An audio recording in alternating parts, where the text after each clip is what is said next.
Hey friends, I hope you're having a great week. Life can be so overwhelming.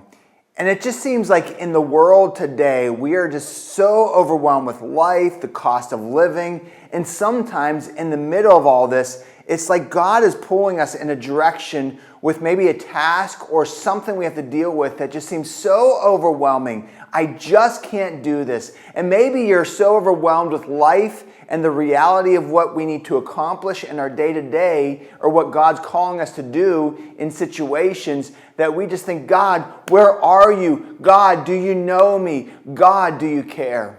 The beautiful thing throughout all Scripture is we see an intricate mosaic of a God that is constantly revealing himself and how he is deeply involved with all of his creation. He loves you.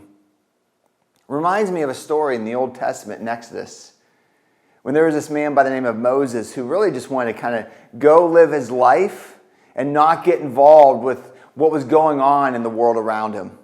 But God met him at a burning bush and said, Moses, I don't need you just to get involved. I need you to be the leader of the involvement of me working. And Moses was like, you got the wrong guy. And he went through all the questions and Moses, you could see his mind working like, God, you got the wrong person. God, I can't do this. God, this is too overwhelming. God, do you even know me? God, will you be with me? How will I know that? And God answers Moses, hey, Moses, you want to know who I am? When people ask you who's with you, you give them my name. And in the Old Testament, all throughout Scripture, we see his name given as Yahweh, which is I am who I am.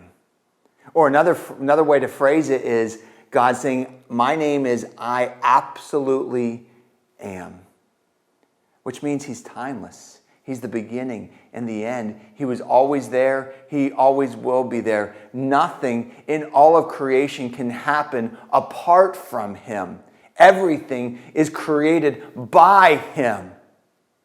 He is the existence of everything that is. And he is a God that we see all throughout Scripture who's intimately involved with his creation. And he's actively and constantly creating and working.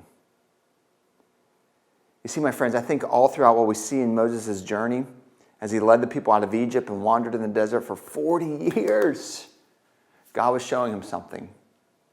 God was showing him, Moses, I know you, but I want you to know me. And I'll take care of you because I am. My friends, maybe the question is not, God, do you know me? Maybe the question we should be asking ourselves, do we really know God? I am the God who's actively creating, the God who's intimately involved in your life, whether you see it or not. What are you doing today to actively pursue him, to get to know this God even more? Because like Moses, he may call us to big things that seem overwhelming. But when he calls us to great things, he provides great opportunities to walk with the God, the creator of all that is. Friends, I love you. I hope you have a great week, and I hope to see you on Sunday. God bless.